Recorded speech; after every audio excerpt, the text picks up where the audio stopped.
ladies and gentlemen.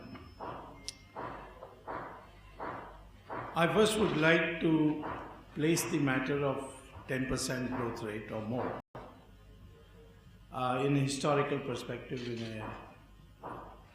in a brief survey of our past history. We have reasonably good data from 1870. And I have also a study which the Harvard University Journal, called the Quarterly Journal of Economics, published in 1979. For the period 1870 to 1950. Our growth rate during that period was just less than 1% per year, because most of our resources were being extracted either by the zamindars or taken abroad by the British. Other countries which were experiencing industrial revolution were growing at that time to 3 to 4% per year. So in 1950 it was expected that with the British gone, we will be able to achieve a very large spurt in growth rates. Japan had already started growing at that time at 5%. It ultimately went to 12 to 13% later.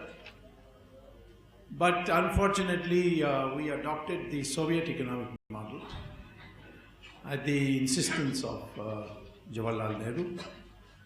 And it was not the view of most of the Congress people, and certainly Mahatma Gandhi, who had died before Jawaharlal Nehru initiated this planning, or Sardar Patel, who recognized that agriculture had been bled so much during the British period that it required first priority. Not the exclusion of industrialization, but certainly priority. But that was not to be. In fact, the Soviet model was totally unsuitable for India because it was based on the principle. It's the Stalinist, Leninist principle that you extract resources from agriculture and finance industrialization. It made sense to some extent in Russia because during the Tsar period, agricultural revolution had taken place and it was an abundant agriculture. It had plenty of resources. But it was totally unsuited for India because Zamindari system, which the British brought in, where the Zamindars were given free hand to collect as much resources as they wanted from agriculture, but pay a certain fixed amount to the British to run their administration. Agriculture was in a bone-dry situation. And so to apply that model, the Soviet model in India, was a disaster, and that disaster soon became clear in 1965, when we had this great food crisis, which was finally overcome thanks to the initiative of Lal Bahadur Shastri, when he brought in the Green Revolution, initiated the Green Revolution, which was not realized in his lifetime. It was a short lifetime as Prime Minister. But very soon, in 4 or 5 years, we became from importing food country to exporting food country, and the Green Revolution was celebrated all over the world. A small contribution it was for 10% of the farmers of fixed availability of water, pesticides, new seeds, and so on. During this Soviet economic period, Soviet model period, the growth rate was 1950 to 1990, 40 years, was just 3.5% per year. And in order to hide the shame of the communists, they dubbed it as the Hindu rate of growth. It was actually a communist rate of growth, but they dubbed it as Hindu rate of growth. In fact, communist model has not worked anywhere. When East Germany became part of West Germany, then because earlier on in 1945, Germany was divided into two parts, East Germany and West Germany. West Germany adopted market economy and democracy, and East Germany adopted dictatorship and the Soviet economic model. After 1990, when the two became one, it was clear that West Germany was far ahead of East Germany. Both countries were the same, one country, one people, divided in 1945 into two countries, pursued different economic models. So it's a kind of a laboratory test that market economy performs much better than a command economy or a socialized economy or a socialist economy. And the same thing now we see with North Korea and South Korea. China realized this in around 1980, ahead of us. And they, although they maintained the communist dictatorship, but they gave complete freedom to their market forces. And that's why Chinese boom, one of the major reasons for the Chinese boom is that. India, till 1991, did not touch market economy. It continued with this command economy and therefore achieved 3.5% per year. And the Soviet Union by 1991 disappeared. That's why some people jokingly say that when the communists used to say that there is no inflation in Soviet Union, there is no unemployment in Soviet Union, there is no poverty in Soviet Union, what was ultimately the truth is there is no Soviet Union now. It is broken into 16 countries. So the Soviet influence died. At that time, Mr. Chandrasekhar had become Prime Minister, and I had become a senior-most minister. So we set about starting the reforms. The blueprints were prepared. The trade reforms began to be implemented. But the government didn't last long. Then Mr. Narasimha Rao became Prime Minister. And the first thing he did was, according to and this is now recorded in his recent biographies, that he came to me and he asked me, give me the blueprints that you had got adopted in the Chandrasekhar government. So I gave it to him. Then he wanted me to join him. But I told him I cannot join your Congress party because it's a family party and you are a tenant. One of these days you will be asked to leave. So I cannot join you. But he then created a cabinet post for me called Chairman of Labour Standards and Economic International Trade, by which I could attend cabinet meetings and advise him. And so, despite the fact that Narasimha Rao raised the growth rate from 3.5% average to 8% by the end of his term, he lost the election. And lost it very, very badly because his party's strength was down to half. Because the vested interest campaign that economic reforms was in favor of rich people. As if rich people are not part of this country. But this communist terminology, socialist terminology had an effect and he lost. But after that, after Narasimha Rao's period, we never went back to the 3.5% growth rate. Our growth rate began averaging 7%, and that is what it has been since. And we are 7% per growth rate is impressive compared to the British period, impressive compared to the Soviet economics period, and impressive certainly to most of the other countries. But for us, after all these 1,000 years of foreign aggression and British rule, it's not sufficient to transform us into a global economic power. And for that, at least to come par with China, we need to grow for at least 10 years at 10% per year. So this 10% per year is an extremely important thing. But it must be done with comprehensive reforms. I want to draw your attention to Japan because it was mentioned today by Mr. Ketan. Japan did grow very fast. And Japan grew so fast, thanks to the American market that was available to them for their exports, that it never made any fundamental change in its financial system. This kairetsu, as it's called in Japan, was a totally opaque feudal system. And today we complain so much about NPAs, but in Japan it was normal to write it off. The vested interests, the elite who are the kairetsu, which means essentially collective, they decided who could be forgiven, who could not be forgiven. So Japan grew because they were taking short-term loans from the United States and making long-term investments. And it was growing sometimes at 14% at one stage. And their prosperity was such that they started buying real estate from in America. They bought Rockefeller Center, and that scared the Americans. And then the Americans, in my opinion, some books have written about it, but nobody has researched it properly. The Americans then understood the Japanese economy as being highly vulnerable to the interest rate. So they jacked up their bond rate, and all the short-term capital started flowing out of Japan.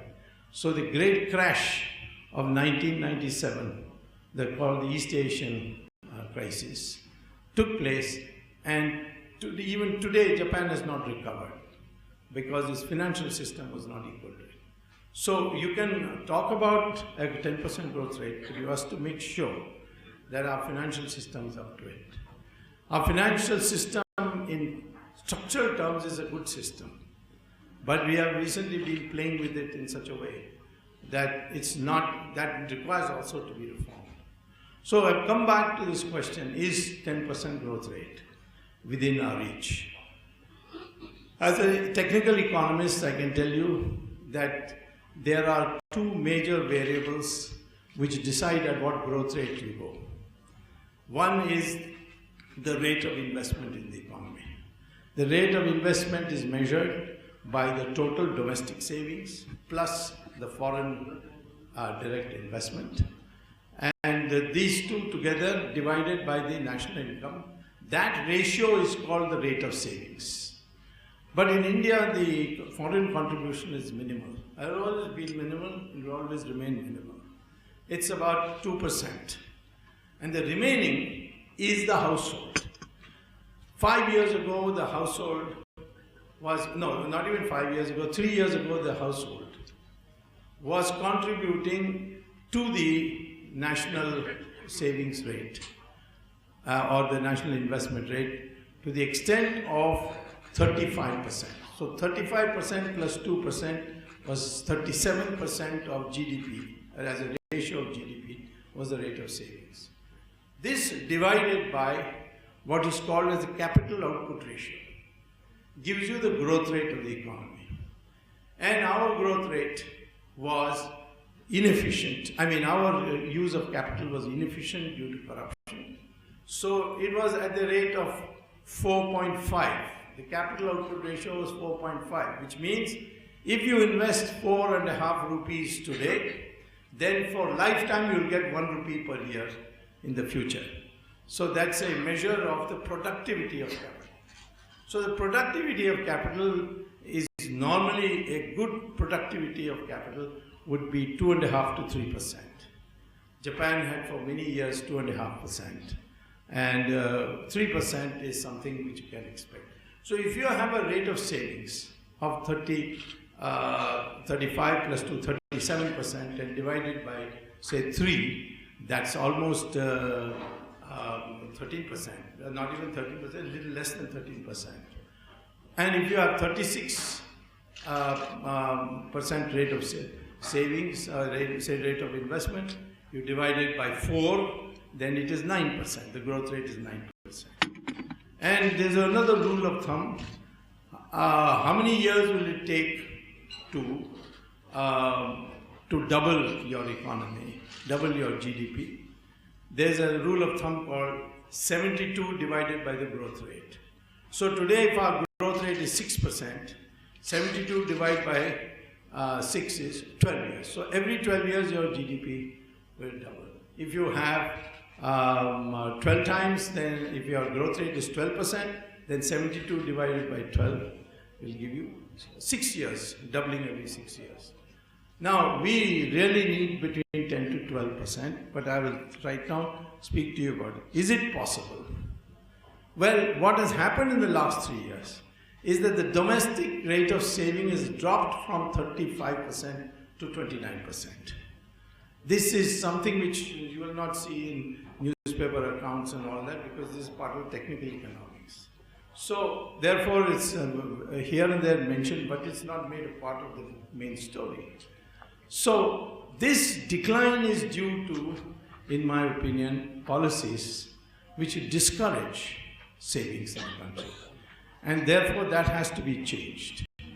And I will explain to you what needs to be changed in a moment, but I think the first focus should be on us, for us, is how to raise the domestic savings rate back to 35% or 36%. India's people or households are the biggest contributors to savings rate if you take any other country. The rate of domestic savings, principally due to households, in China is only 15%. In America it is minus, because everybody is on credit in America. So nobody is doing any savings. It's all the savings and postponing the payments. And so that's an extreme economy. But India is the only country with such a large domestic savings, which is mostly due to the households. So the households have to be encouraged to get back to 35%. And you can have foreign direct investment, in my opinion, is not worth it unless there's a technology transfer. That brings me to the denominator, the capital output ratio. If the capital output ratio is to be lowered, then you have to have technological upgradation. You have to have less waste. You have to ensure there is no corruption. So therefore, that technological transformation we call as innovation, new ways of doing things.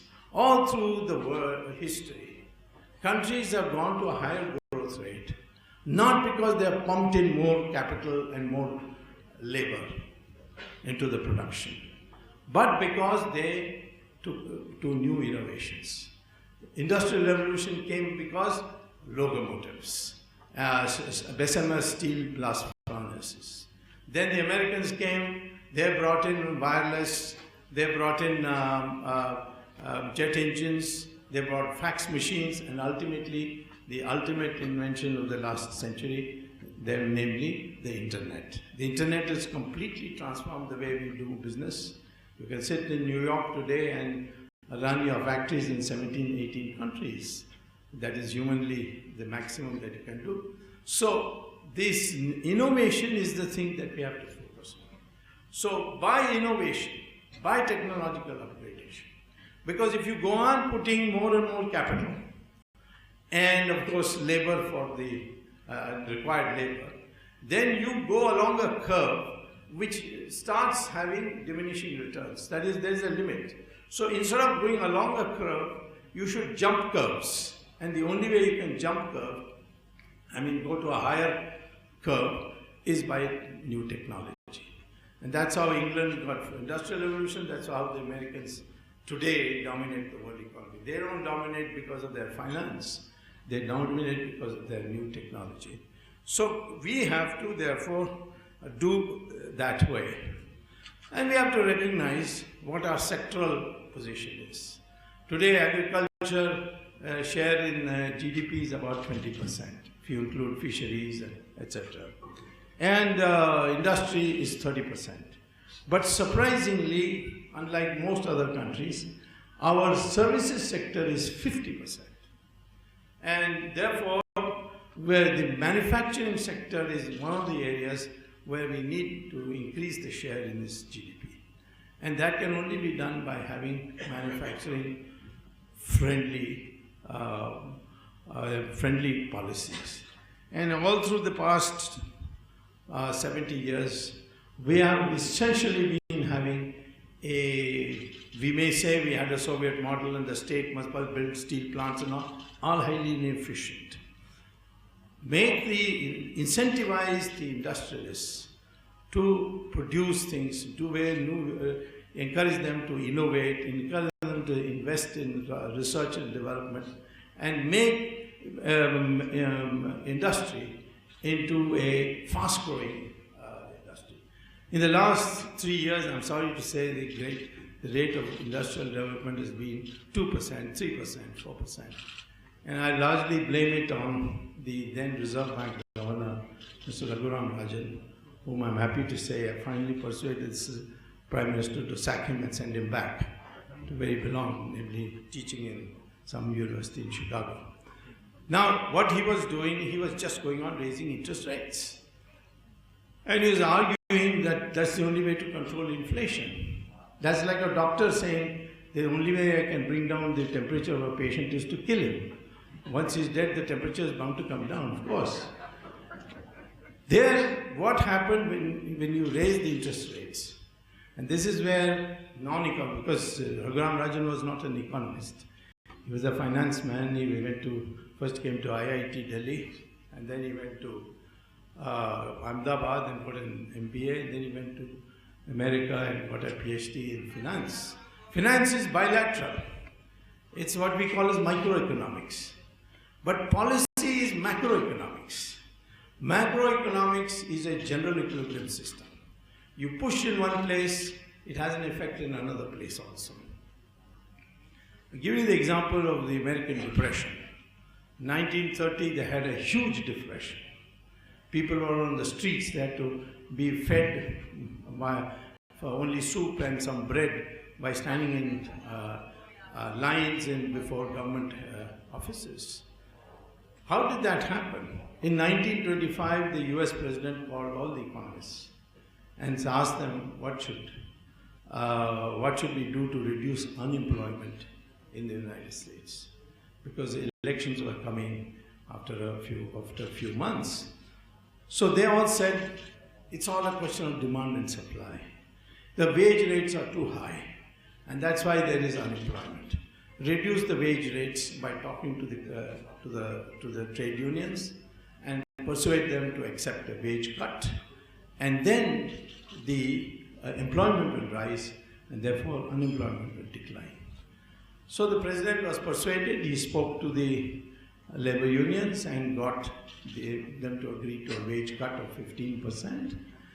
And then he found that instead of unemployment reducing, it actually started increasing. So again he called a meeting of conference of economists and said, what is this? You told me that the exact opposite has happened. And what had happened is that when you cut wage rates, you also cut purchasing power. And if you cut purchasing power, then obviously the demand goes down. And demand going down, then borderline industries will all start shutting down. And the same thing was happening with this high interest rate. All these small and medium industries, they didn't have access to foreign banks and foreign sources of getting loans. They had to go to the Indian banks. And the local banks, the domestic banks, and these banks, they could not afford to get them a loan. They couldn't even afford to pay the loan that they had taken. And that's how all these NPAs have come. Because there are exceptions of people philandering with the money. I'm not talking about them. They are mostly in London now, so you don't have to worry about them. But the fact of the matter is that raising the interest rate, you set into this motion that the factories started closing because the cost of capital started rising. And this is what Mr. Raghuram Rajan did not realize or didn't want to realize. I don't know whether he came with an agenda or not, but certainly I think we're good we got rid of him. We have to get rid of many more such people.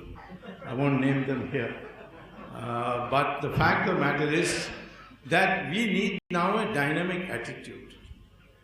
And that first dynamic attitude has to be motivate the people by incentives.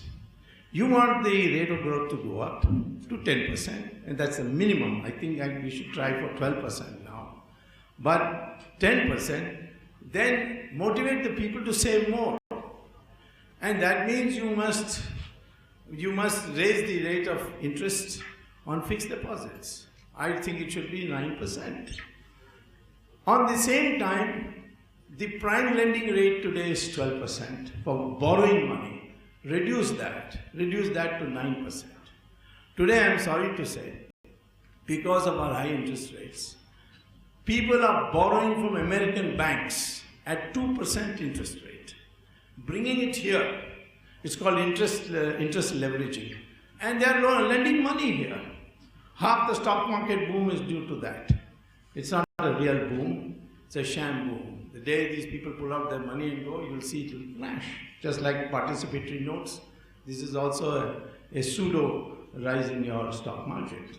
So, therefore, if you have such high interest rates, people are going to come back take money up from abroad and come here. In our country, we have to motivate our people to save, and therefore the rate of interest on fixed deposits must be raised.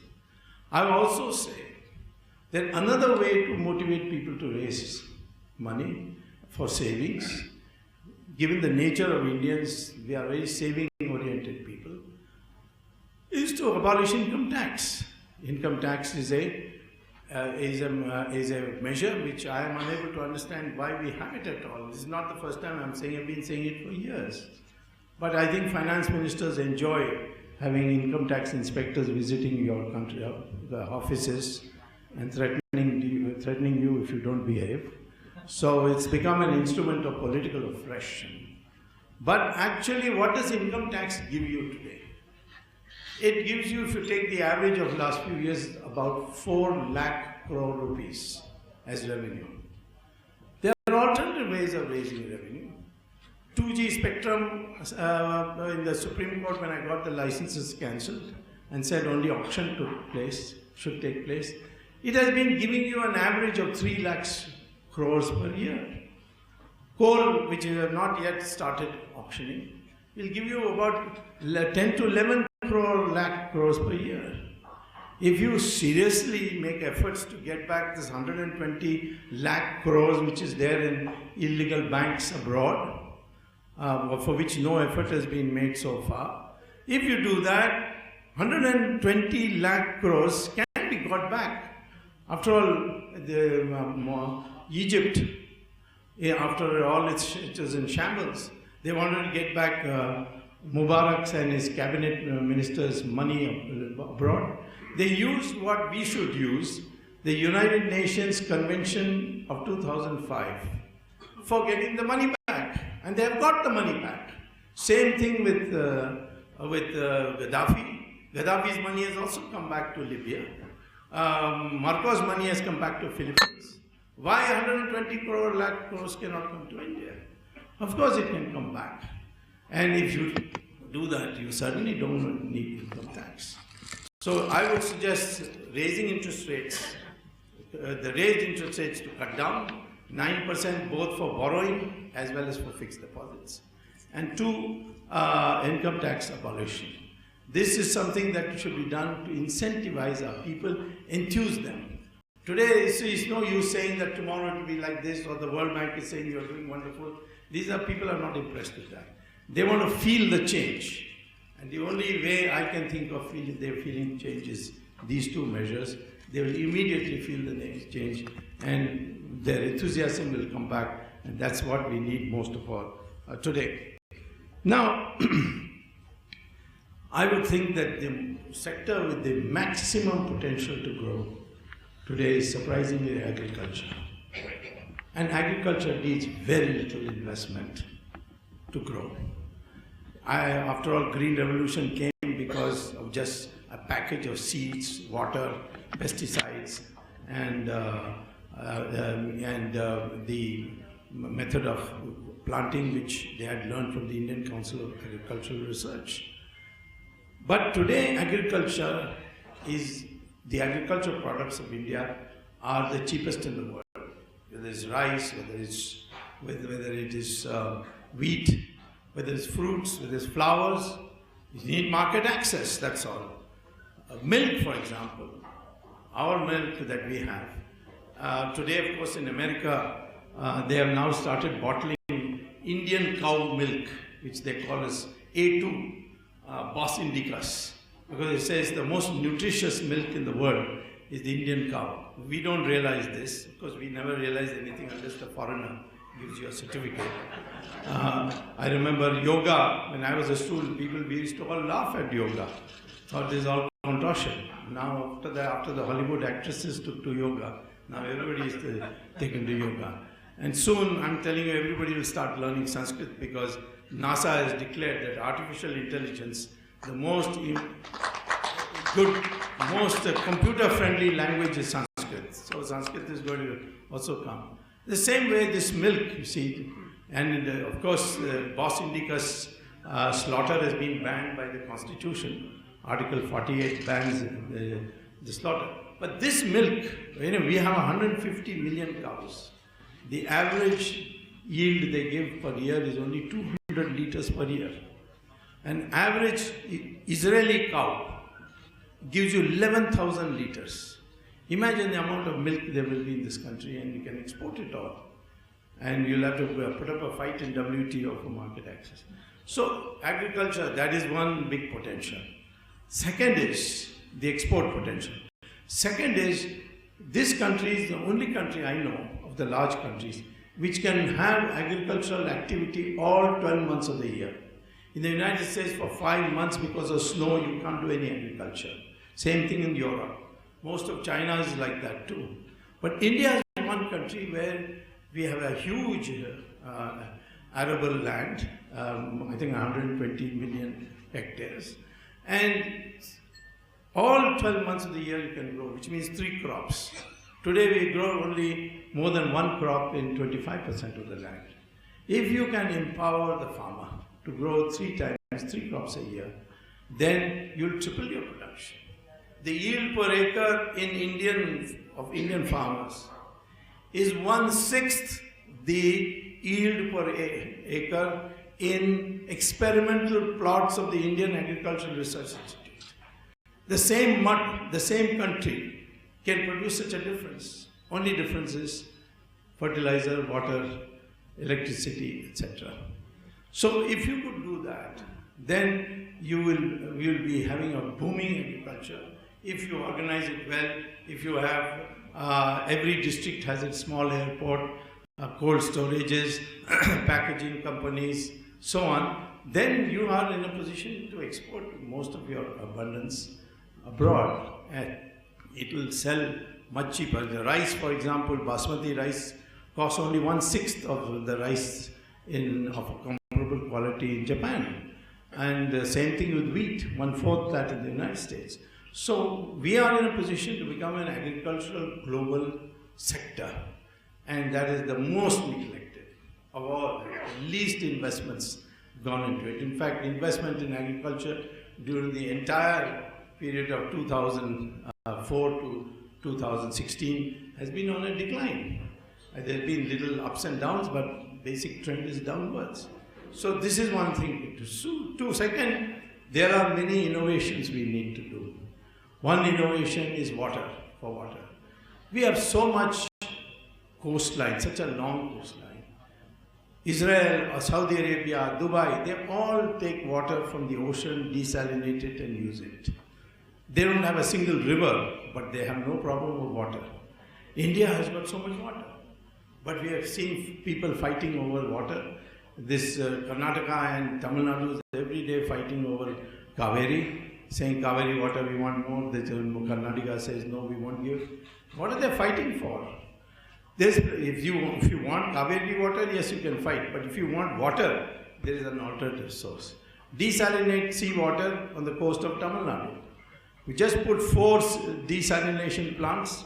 You'll get enough water to give the whole of Tamil Nadu 24 hours a day supply, enough for irrigation, and leftover water to pump it backwards, the Kaveri to Karnataka, and say, instead of we wanting, we'll give you the water. Same thing with thorium. Thorium is a resource where we have 60% of the world's thorium. They are all in our sands.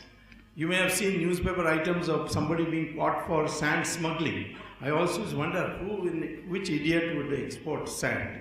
But this sand, which you see on Tamil Nadu coast and Kerala coast, has monazite, which is thorium. Uranium will be exhausted by 2050. America is already exploring how to shift its reactors to thorium. And we can do it. In fact, Homi Bhabha had already got a project which we have scrapped after the Indo-US uranium deal. If we go into this research and convert thorium into uranium, you will be able to generate as much power as you want, not only for yourself but your neighborhood. These are all innovations waiting to happen. Same thing today, our dependence on crude oil can go if we bring in hydrogen fuel cells, which is already now a tested technology. I think the Toyota company is now going to come out with hydrogen fuel cells, which is much cleaner for environment point of view. Now, all these put together, you need people with brains to work on it. And we have such a huge dividend of human beings in our country. The average age of an Indian is only 26. Average age of a Chinese is 35 because of their one child per family. Very strict family planning. We tried also strict family planning in the emergency, but the public taught Mrs. Gandhi a lesson. And after that, no politician has had the guts to say, control the population. Population is both a liability as well as an asset. It's an asset if you train them to become innovators, etc. So, therefore, you have to build large amount of schools. In America, the best schools like Harvard, Columbia, etc. are not built by the government. They are built by whom? By the alumni. Harvard is owned by the alumni. Government has no role to play. India is the only country where I've seen the alumni are not grateful to their institutions. It's time to motivate our people because many of our people have become very rich and they have alumni, they have graduated. Ask them to build new institutions and make them into world-class universities. If we can help Americans in their faculty to make it world-class, I don't see why we can't do it here. So universities will turn out these people. These youngsters will then become innovators. They will be in research and development. We only spend, I think, less than 1.5% of our GDP on R&D. America spends 4%. China is spending now 6%. So I think we need now to shift our focus from this traditional method of thinking of more capital, more capital. Not all capital is very good, I can tell you that. I remember when I was Commerce Minister, the Walmart came to me to ask whether I would help in allowing Walmart to enter India. I said no. They said, we are surprised, why no? You are known as a free marketeer and you are saying no. I said, the problem is that the level playing field doesn't exist. They said, can you explain? I said, yes. You, Walmart, get loans from American banks at 2% interest rate. You want to come here and participate in our cheap labor. We have crores, millions of traders who get loans from the banks at not less than 12%, more likely 18%. And they have to then compete with you for the same labor pool whose wages will go up. How is this fair competition? So they said, what's the solution? I said, the solution is allow our Indian industrialists and capitalists and entrepreneurs to go to United States to bid for building roads in America, building houses in residential colonies in America, and take our labor force from here to do the building, not employ your labor force. They said, but that is an immigration problem. I said, that is your problem, not mine. But you want to come here with your cheap capital and take advantage of our cheap labor, but you won't allow us to take our cheap labor and take advantage of your cheap capital there. This is not a fair level playing field. This is the key factor. And that is what is necessary for us, not foreign. You can look for technology, but FDI doesn't really contribute to your growth in this country. What growth is contributes is entrepreneurship, new ways of thinking, innovation, which they are not going to give you because they have spent so much money to invent it. But we have the brain power to do it, and for that we need universities. We also need a new way of thinking. The problem with most Indians, I find, they are risk averters. I was shocked when I addressed students in IIM Ahmedabad, and then we went for dinner. So I asked all of them, after you graduate as MBA, what are you going to do? They all said, we are looking for some multinational corporation for a job. I said, job? Why don't you think of setting up something yourself? They said, no, that's risky. Well, a job is nice. I said, what nice? You will get a salary, it will increase every year by 5%, and then you'll retire and you'll get your pension, gratuity, etc. And then buy a house and watch television. Is that a life you want? Of course, if you innovate, you do new things, you might fall flat on your feet and fall flat on your face and you lose everything. But you could become a billionaire like Michael Gates or somebody like that. So they said, well, the thing is, we have been traditionally used to getting jobs. I said, but that is guaranteed poverty. No matter how much salary you get, it's nothing compared to what you can do by innovation. And this one may be a little risky, but it is something where you can become a billionaire. And I'm surprised to tell you, I mean, you'll be surprised to know, every student told me it is better to have guaranteed poverty than risky prosperity. This is the mentality. Then you can't be innovators. Innovation means risk. So we have to teach our children the concept of risk-taking and being bold. This country has no shortage of resources, let me tell you.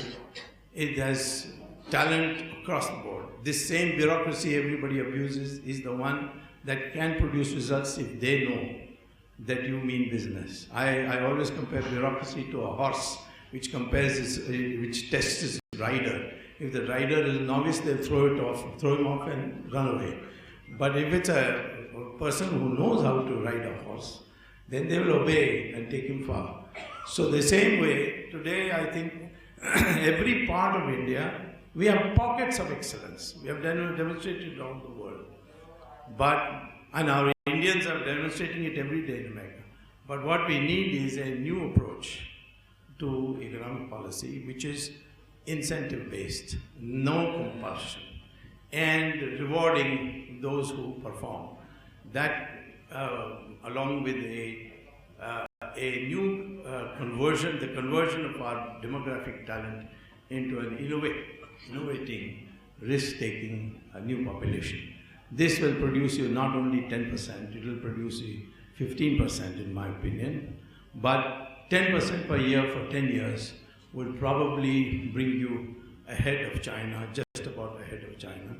And then of course we can compete with the Americans on innovations and maybe challenge the Americans by 2050. Thank you very much.